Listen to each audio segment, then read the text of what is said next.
সম্মানিত মুসল্লিয়ানে কেরাম, আপনারা যারা আছেন একটু বয়স্ক, আগের দিনের মানুষ আমাদের মতো এখন এরকম মোবাইলে গান শুনতো না, টিভি দেখতে পারতো না। আগের দিনের গান বাজনা ছিল যাত্রা পালার মাধ্যমে, এরপরে মুর্শিদি গান ছিল, বাউল গান ছিল, বয়াতিরা বাজারে ঘুরে ঘুরে গান শোনাইতো, ঠিক কিনা?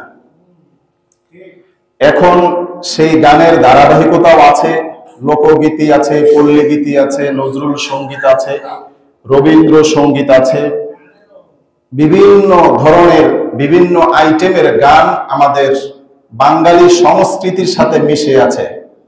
আমরা যারা বাঙালি মুসলমান বাংলাদেশি, আমাদের অনেক ধরনের গান আমরা শুনি কি শুনি না? এরপরে আছে ইসলামী গান, নাতে রাসূল সাল্লাল্লাহু আলাইহি ওয়াসাল্লাম, হামদে বারি তাআলা, গজল, অনেক কিছু আমরা শুনি। কিন্তু আমাদের দেশে সাম্প্রতিক সময়ে 4-5 দিন আগে আপনারা যারা মোবাইলের সাথে সম্পৃক্ত আছেন, মোবাইল শুনেন, দেখেন, চালান, ফেসবুক, ইউটিউব, সেখানে আপনারা দেখেছেন আবুল সরকার নামক একজন বাউলকে গ্রেফতার করা হয়েছে। তার সেই গ্রেফতারকে কেন্দ্র করে আবার দেশের বিভিন্ন স্থানে তার মুক্তির জন্য মিছিল, মানববন্ধন, বিভিন্ন সভা সমাবেশ করা হচ্ছে। এবং সেই বাউল আবুল সরকার, যার পক্ষে বিপক্ষে অনেক আলোচনা এখন হচ্ছে। সম্মানিত মুসল্লিয়ানে কেরাম, আমরা আজকে আলোচনা করব, আমরা যারা মুসলমান আছি, আমরা এই বাউলদের পক্ষে না বিপক্ষে, এটা আসলে প্রমাণ হতে হবে। আমরা নবী রাসূল আউলিয়া কেরামদের পক্ষে না বিপক্ষে, এটা এখনো যদি আমাদের ক্লিয়ার না হয়, তাহলে আমাদের অদূর ভবিষ্যৎ অন্ধকার। কথা বলেন ঠিক কিনা? এই জন্য আমাদের সবসময় খেয়াল রাখতে হবে যে আমি যে কথা বলি, যেই বয়ানি করি, যেই গান গাই, যাই বলি না কেন, যাই করি না কেন, এটা কি কোরআন, নবীজির আদর্শ, আল্লাহ তাআলার জাত সিফাতের সাথে সাংঘর্ষিক হয় কিনা। এখন তো বাউলদের ভিতরে পাল্লা শুরু হয়েছে, কে সবচাইতে বেশি আল্লাহকে গালি দিতে পারে, কে বেশি রাসূলকে গালি দিতে পারে, কে বেশি ধর্মকে অবমাননা করতে পারে, এইটার একটা প্রতিযোগিতা শুরু হয়েছে। কি শুরু হয়েছে? বিগত দিনে আমাদের দেশের একজন ঐতিহাসিক নাস্তিক রাখাল রাহা, তার কিছু আলোচনা আমরা করেছিলাম, আপনারা শুনেছেন। আমাদের দেশে বিভিন্ন সময় বিভিন্ন নাস্তিক বিভিন্ন উদ্ভট কথাবার্তা আমাদের মাঝখানে ছড়িয়ে দেয়। বাংলাদেশের নাস্তিকদের একজন লিডার ছিল, যাকে বাংলাদেশ থেকে বিতাড়িত করা হয়েছে, তাসলিমা নাসরিন। সে হচ্ছে মোটামুটি নাস্তিকদের একজন লিডার। তার একটা স্লোগান ছিল, দেহ আমার, অধিকারও আমার। এটা হচ্ছে নারীদের জন্য একটা স্লোগান সে দিয়েছিল, দেহ আমার, অধিকার আমার।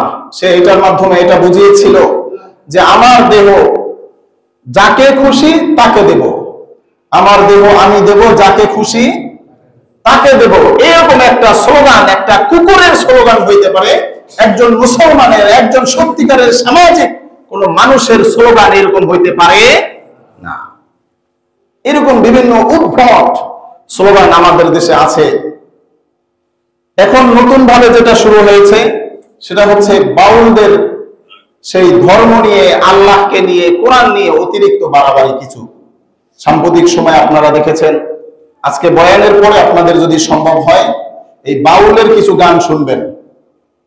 তার ভিতরে আবুল সরকার আছে, আরো রশিদ সরকার আছে, মুজিবর সরকার আছে, আরো অনেক সরকার আছে আমাদের দেশে। এই সরকারদের গানগুলো আপনারা শুনবেন, ঠান্ডা মস্তিষ্কে শুনবেন।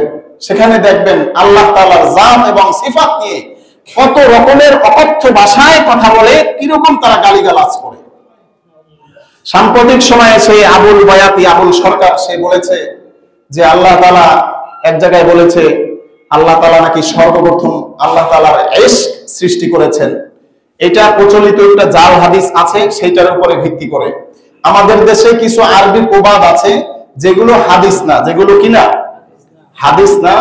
কালের পরিক্রমায় আরবি ভাষা থেকে কিছু কিছু মানুষ এই শব্দগুলোকে হাদিস বলে চালিয়ে দিয়েছে। শত শত বছর চলার পরে এগুলো এখন আমরা অনেকে হাদিস বলে জানি। কথা বুঝতে পেরেছেন?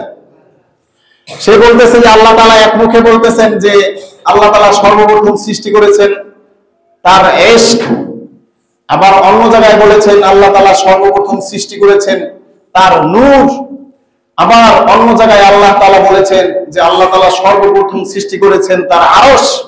তাহলে কথা হইল কয়টা? তিনটা কথা হইল না?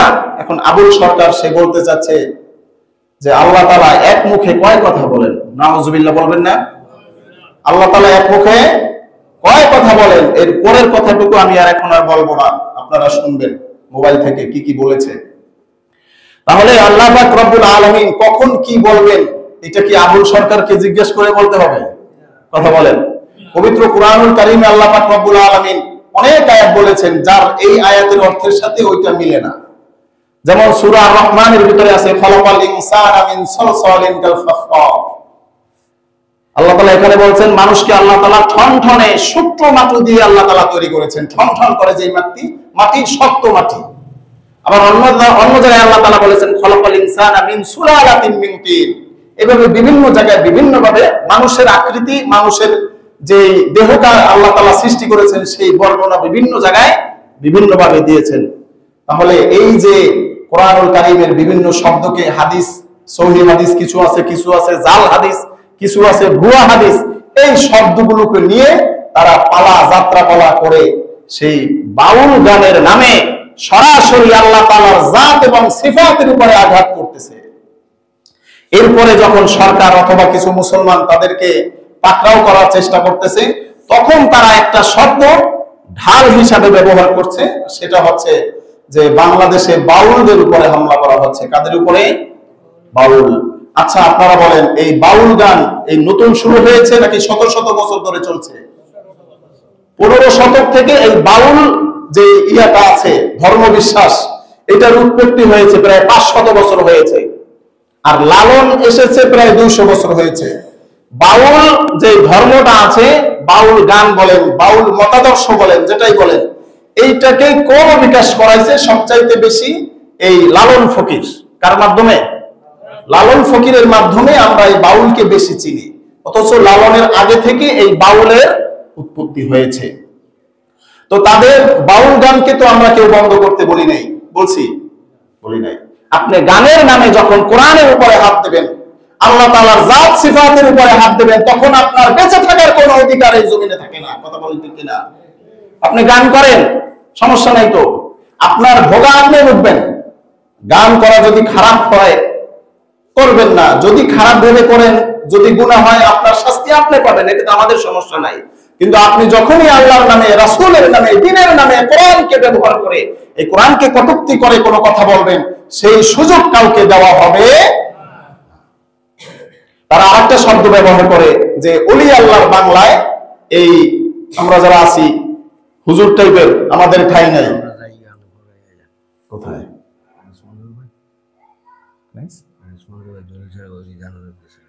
না, ওই বাড়িতে দাওয়াত পাইনি আমি। আচ্ছা,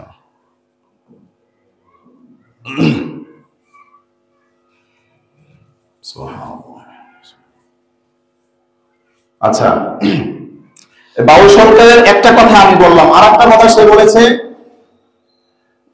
কয়টা বলবো, যে সূরা নাসের ভিতরে নাকি আল্লাহ তাআলা বলছে নাসো। সূরা নাসে কি বলছে? নাসো, কুল আউযু বিরাব্বিন নাস, নাসো, মালিকিন নাস, নাসো, ইলাহিন নাস। কি বলছে আল্লাহ তাআলা? নাচতে। কোরআনে সূরা নাসের ভিতরে নাকি আল্লাহ তাআলা বলছেন কি করো? নাচো।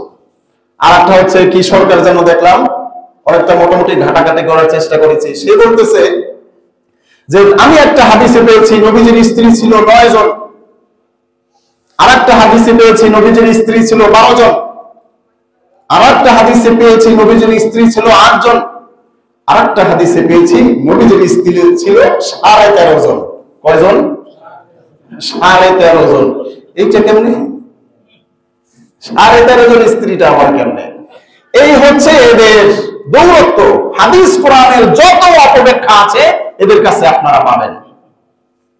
যখনই আপনি তাদেরকে প্রোটেস্ট করতে যাবেন তখন বলবে যে তোমরা মোল্লারা এগুলো বুঝবা না। মোল্লারা কি? মোল্লারা যদি না বুঝে, মোল্লাদের চাইতে যদি বেশি কেউ বুঝতে চায়, হয় হবে সে কাফের, না হয় হবে সে মুশরিক। এই দুই পথের ভিন্ন কোন পথ কারো ব্যক্তির জন্য আর খোলা। আর এক ব্যক্তি বলতেছে এই বাউল, একজন মহিলা তার কাছে এসেছে বোরকা পরে, বোরকা কি পরে? বোরকা পরে আসার কারণে সে বলছে যে বোরকা খোলো। এই যে বাউল বাবা যিনি আছেন, মহিলা বলতেছে যে না আমি বোরকা খুলবো না। এখন বাউল যুক্তি দিচ্ছে যে বোরকা পরা তো শয়তানের কাজ। বোরকা পরা কার কাজ? বোরকা পরার ওয়ানার কার? আল্লাহ। বোরকা ওয়ানার কার? আর এই কাজটাকে যে ব্যক্তি বলতে পারে শয়তানের কাজ, এই ব্যক্তি বেঈমান হওয়ার জন্য দ্বিতীয় আর কোনো কথা বলার দরকার। আপনি পড়বেন না, সমস্যা নেই, পড়েন না। তাই বলে আপনি পরিপূর্ণভাবে উল্টাভাবে মানুষদেরকে বুঝাইবেন সেই সুযোগ দেওয়া হবে। কিভাবে শয়তানের কাজ বোরকা পরা? সে যুক্তি দিচ্ছে যে শয়তানকে তো আমরা দেখি না, শয়তান নিজেকে লুকাইয়া রাখে। শয়তান নিজেকে কি রাখে? লুকাইয়া রাখে, গোপন রাখা আমাদেরকে ওয়াসওয়াসা দেয়। তুমি নারী, তোমার দেহকে ঢেকে রাখো, তাহলে তোমাকেও তো আমরা দেখলাম না, শয়তানও দেখি না, তোমাকেও। এই জন্য তোমার এই বোরকা শয়তানি। বোরকা কি? নাউজুবিল্লাহ মিন যালিক। আরেক সরকার, নাম হচ্ছে রচিত সরকার, মারা গেছে। সে বলতেছে যে তুমি আদম বা কেন বানাইলা, গন্ধ বাবা কেন বানাইলা, খাইতেও বা নিষেধ কেন করলা, আবার খাওয়ার পরে তাকে দুনিয়ায় কেন পাঠাইলা? এগুলো তোমার কি দরকার ছিল? এগুলা কি দরকার ছিল আল্লাহ তাআলার? তাহলে এই যে কথাবার্তা এখন চলছে, আমরা কোন সংস্কৃতির বিরোধী না। যে যেটাকে বিশ্বাস করে সে সেই পথে চলবে। কারো যদি মনে চায় আব্রসি যাবে, সে আব্রসি যাবে। কারো যদি মনে চায় মাইজবান্ডার, সে মাইজবান্ডার যাবে। কারো যদি মনে চায় সুরেশ্বর, সে সুরেশ্বর। কারো যদি মনে চায় দেওয়ানবাগ, সে দেওয়ানবাগ। কারো যদি মনে চায় সে রাজারবাগ, রাজারবাগ হবে। আমাদের কারো কোনো আপত্তি। কারো যদি মনে চায় লালন শাহ, সে লালন শাহ হবে। কারো যদি মনে চায় সে হিজলা হয়ে যাবে, হয়ে যাক। কারো যদি মনে চায় নাস্তিক হবে, হয়ে যাক।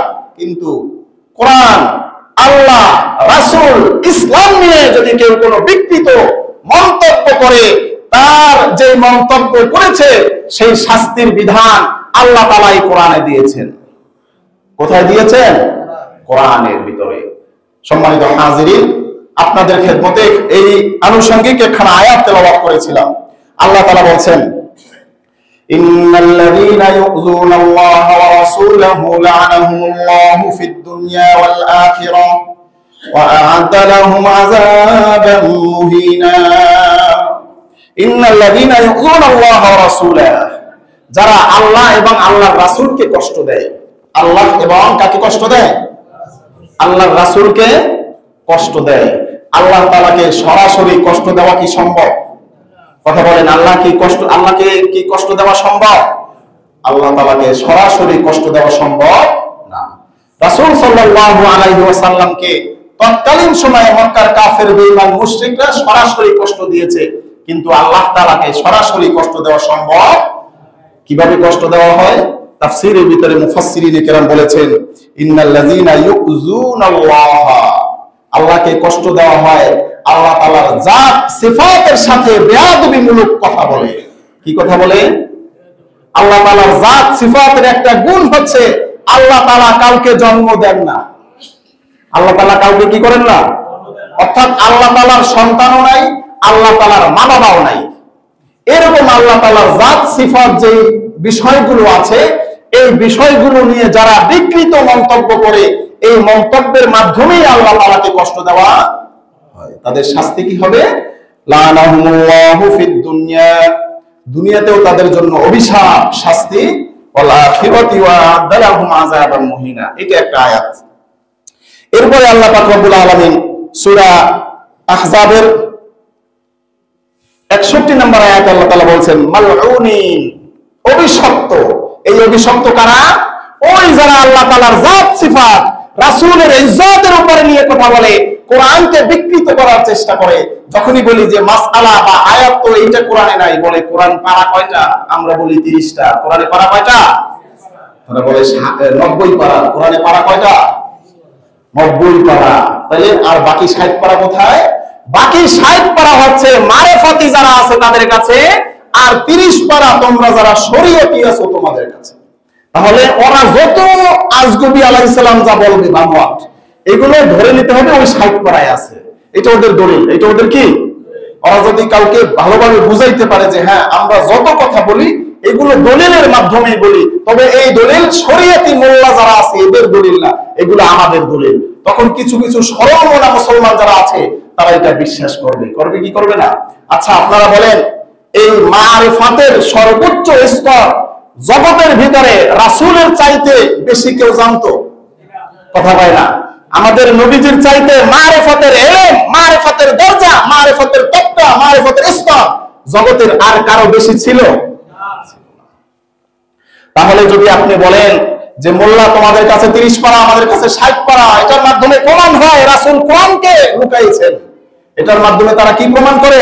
যে রাসূলের কাছে কোরআন এসেছিল, সেই কারণে তোমাদের কাছে পুরোটা দেয় নাই। যদি দিয়ে যাইতো তাহলে হয়তো 90 পারা, তোমাদেরকে দিয়েছে 30 পারা, আরো 60 পারা বাকি। এই হচ্ছে বাউলদের অবস্থা। তাদের শাস্তি কি হবে? আল্লাহ তাআলা বলেছেন মালউনিন। এই শ্রেণীর যারা আছে কাফের, মুনাফিক, বেঈমান, মুশরিক।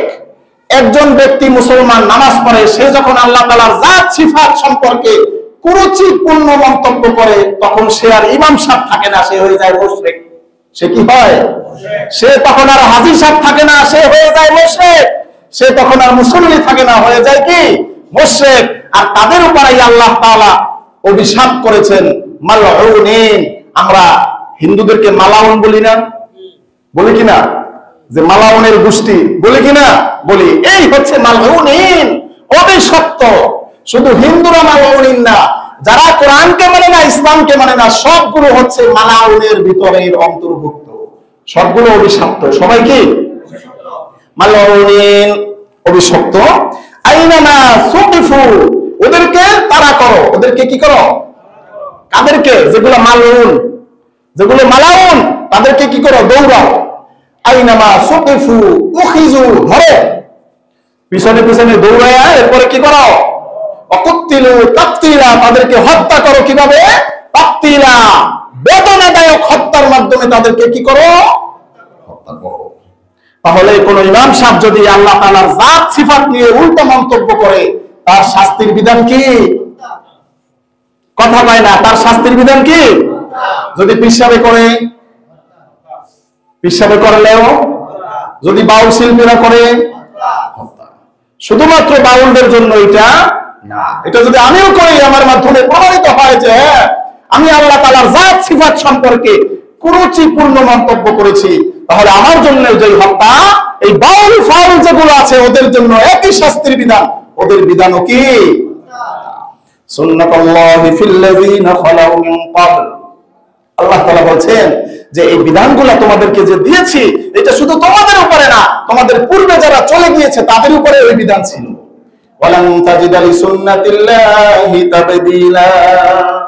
আর আল্লাহ তাআলা এই যে বিধান লিখে দিয়েছেন 1450 বছর আগে, এই বিধান কি 2025-এ শেষ, নাকি 2030-এ শেষ, না কিয়ামত পর্যন্ত চলবে? ওয়ালান তাজিদা লিসুন্নাতিল্লাহি তাবদীলা। আল্লাহ তাআলা এই যে বিধান আমাদেরকে দিয়েছেন, এই বিধান কতদিন চলবে? কিয়ামত পর্যন্ত চলবে। আল্লাহ পাক রব্বুল আলামিন সূরা মায়েদার ভিতরে বলেন, এই শ্রেণীর অপরাধী যারা আছে ওদের সম্পর্কে আল্লাহ তাআলা বলেন, ইন্নামা জাযাউল লাযিনা ইউহারিবুনাল্লাহ, যারা আল্লাহ এবং আল্লাহর রাসূলের বিরুদ্ধে যুদ্ধ করে। ইন্নামা জাযাউল লাযিনা ইউহারিবুনাল্লাহ ওয়া রাসূলাহু, যারা কাদের বিরুদ্ধে যুদ্ধ করে? আল্লাহ এবং আল্লাহর রাসূলের বিরুদ্ধে যুদ্ধ করে। এখানেও আরেকটা প্রশ্ন, আল্লাহর বিরুদ্ধে যুদ্ধ করা সরাসরি সম্ভব? রাসূলের বিরুদ্ধে, কোরআনের বিরুদ্ধে, দ্বীনের বিরুদ্ধে, মুসলমানদের বিরুদ্ধে যারা কুরুচিপূর্ণ কথা বলবে, তারাই হচ্ছে আল্লাহর বিরুদ্ধে যুদ্ধ করার শামিল। এটাই হচ্ছে তাফসীর। ইন্নামা জাযাউল লাযিনা ইউহারিবুনাল্লাহ, এটা তাফসীর। ওয়া রাসূলা, যারা আল্লাহ এবং আল্লাহর রাসূলের বিরুদ্ধে কি করে? যুদ্ধ করে। কি করে? কোন যুদ্ধ হতে পারে তরবারির মাধ্যমে, কোন যুদ্ধ হতে পারে গানের মাধ্যমে, কোন যুদ্ধ হতে পারে কথার মাধ্যমে, কোন যুদ্ধ হতে পারে কবিতার মাধ্যমে। কথা বলেন ঠিক কিনা? যেভাবেই করুক তাদের শাস্তি আল্লাহ তাআলা এখানে আবার বলছেন ওয়াসআউনা ফিল আরদি ফাসাদা, এবং যুদ্ধ করে আর জমিনের ভিতরে কি করে? ফাসাদ ছড়ায়, ফিতনা ছড়ায়। কি ছড়ায়? ফিতনা তৈরি করে। এই বাউল আউল যেগুলো আছে এদের কথাবার্তা যদি আপনারা শুনেন, মাথা যদি ঠিক থাকে, আপনার যদি হুঁশ জ্ঞান থাকে, আপনি জায়গায় স্থির থাকতে পারবেন না। এই মাইজবান্ডারের এটা কি আল্লাহ বলি কমু না ভণ্ড কমু, তো ভয় লাগে। সে বলতেছে যে তোরা যে সেজদা দিতে দিতে কপালটাকে বলদের ইয়ার মতো বানায় ফেলাইছো। সেজদা দিতে দিতে কপাল কি এর মতো হইছে? বলদের ইয়ার মতো। পিছনের ওই কথাটা বলছে। এইটা কি কোনো মানে এটা কি বলা যায়? এটা তো কোনো মানুষের কথা হতে পারে না। তারা আবার একটা দলিল দেয় যে কি, যে কিয়ামতের ময়দানে আল্লাহ পাক রব্বুল আলামিন আসামীদেরকে কিভাবে চিনবেন? তাদের কপালে দাগ থাকবে। কপালে কি থাকবে? এখন যাদের নামাজ পড়তে পড়তে দাগ হয়ে গেছে, এই মানুষগুলোই হচ্ছে সেই কিয়ামতের আসামী। নাউজুবিল্লাহ কয় না? কথা কি বুঝতে পারছেন? যে নামাজ পড়তে পড়তে যদি কপালে দাগ হয়, এইটা হইছে জাহান্নামের আসামীদের চিহ্ন। অথচ সেই আয়াতের ব্যাখ্যায় বলা হয়েছে কিয়ামতের ময়দানে আল্লাহ তাআলা আসামীদেরকে আলাদা একটা মার্ক করে দিবেন। তাদের চেহারায় আলাদা একটা কি হবে? চেহারার ভিতরে আসামীদের একটা ছাপ চলে আসবে। তখন সেই আসামীদেরকে ফেরেশতারা পাকড়াও করবে। অথচ কোনটা কোথায় ঢুকাইছে? প্রত্যেকটা কথা, প্রত্যেকটা লাইন যদি আপনি কোরআন এবং হাদিস সামনে নিয়ে বসেন, দেখবেন প্রত্যেক কথায় কথায় ওদেরকে একবার হত্যা করা ফরজ হয়। প্রত্যেক কথায় কথায় ওদেরকে হত্যা করা ফরজ হয়। আচ্ছা, ওয়াসআউনা ফিল আরদি ফাসাদা, যারা জমিনের ভিতরে ফাসাদ সৃষ্টি করে তাদের জন্য কি শাস্তি? কয়টা? 4টা শাস্তি। আইয়ুকাত্তালু, তাদেরকে হত্যা করো। তাদেরকে কি করতে? আও ইউসাল্লাবু, শুলে চড়াও। কিসে চড়াও? আও তুকাত্তা আইদিহিম, অথবা তাদের হাত পা উল্টো দিক থেকে কাটো। কোন দিক থেকে? অর্থাৎ একটা হাত কাটা হবে, একটা পা কাটা হবে। মানে এক সাইড থেকে না। ডান হাত যদি কাটা হয় তাহলে বাম পা, আবার যদি ডান পা কাটা হয় তাহলে বাম হাত কাটা হবে। ওয়াসআউনা ফিল আরদি ফাসাদান আইয়ুকাত্তালু আইয়ুকাত্তালু আও ইউসাল্লামু আও তুকাত্তা আইদিহিম ওয়া আরজুলুহুম মিন খিলাফিন আও ইউনফাউ মিনাল আরদ, অথবা তাদেরকে তাদের দেশ থেকে বিতাড়িত করে দাও। তাদের দেশ থেকে তাদেরকে কি করো? বিতাড়িত করো। এটা শুধু বাউলদের জন্য না, কোন ইমাম সাহেব যদি মাথায় পাগড়ি পরে এরকম কোন কথা বলে তার জন্য একই বিধান। এইবার আসি আমরা বাংলাদেশে এই বাউলকে গ্রেফতার করার কারণে কিছু মানুষ বাউলদের পক্ষ নিয়েছে। নিচে কি নাই? নিচে কি নাই? তাদের সম্পর্কে আল্লাহ পাক রব্বুল আলামিন সূরা তাওবার ভিতরে বলেন আল মুনাফিকুনা ওয়াল মুনাফিকাতু বা'দুহুম মিন বা'দ। এক মুনাফিক আরেক মুনাফিকের বন্ধু। এক মুনাফিক ইয়া'মুরুনা বিল মুনকার, তারা মানুষদেরকে উৎসাহিত করে খারাপ কাজে। কোন কাজে? ওয়ায়ানহাউনা আনিল মারুফ, আর ভালো কাজ করতে গেলে সেখানে বাধা দেয়। ভালো কাজে কি দেয়? বাধা দেয়। এই বাংলাদেশে নাস্তিকদের পক্ষে কথা বলার মতো বুদ্ধিজীবী আছে কি নাই বুঝতে হবে। চোরের সাক্ষী চোর, নাস্তিকের সাক্ষী নাস্তিক। বাউল মুশরিকদের সাক্ষীর পক্ষপাতিত্ব যারা করবে বুঝতে হবে তারা যদি বুঝে শুনে করে। কি শুনে? কথা বলে না, কি শুনে? বুঝে শুনে যদি করে তাহলে তারাও মুশরিক। আর যদি বুঝে শুনে না করে অন্য কোনো উদ্দেশ্য করে থাকে তাহলে এটা পরবর্তী আলোচনার বিষয়। কথা কি বুঝতে পেরেছেন? এজন্য সম্মানিত হাজিরিন, এখন অনেকটা প্রোপাগান্ডা ছড়ানো হচ্ছে যে হুজুররা এই বাউলদের শেষ করে দিচ্ছে। আমরা বাউলদেরকে শেষ করছি না। আমরা বাউলদের বিরুদ্ধে না, আমরা লোকসঙ্গীতের বিরুদ্ধে না, আমরা নজরুল সঙ্গীতের বিরুদ্ধে না, আমরা রবীন্দ্রসঙ্গীতের বিরুদ্ধে না। যত গান আছে তোমার মতো তুমি চালাও, কিন্তু কোরআনের উপরে হাত দিতে আসলে, আল্লাহ তাআলার জাত সিফাতের উপরে হাত দিতে আসলে, রাসূলের ইজ্জতের উপরে হাত দিতে আসলে সেই হাতকে ভেঙে ফেলা হবে। আল্লাহ পাক রব্বুল আলামিন আমাদের সকলকে কোরআন, রাসূল, ইসলাম, মুসলমানের সকল সম্মান সর্বযুগে সর্ব অবস্থায় আমাদের সকলকে স্বতঃস্ফূর্তভাবে সুরক্ষা করার তৌফিক দান করুন বলে আমিন। ওয়া আখিরু দাওয়ানা আলহামদুলিল্লাহি রাব্বিল আলামিন।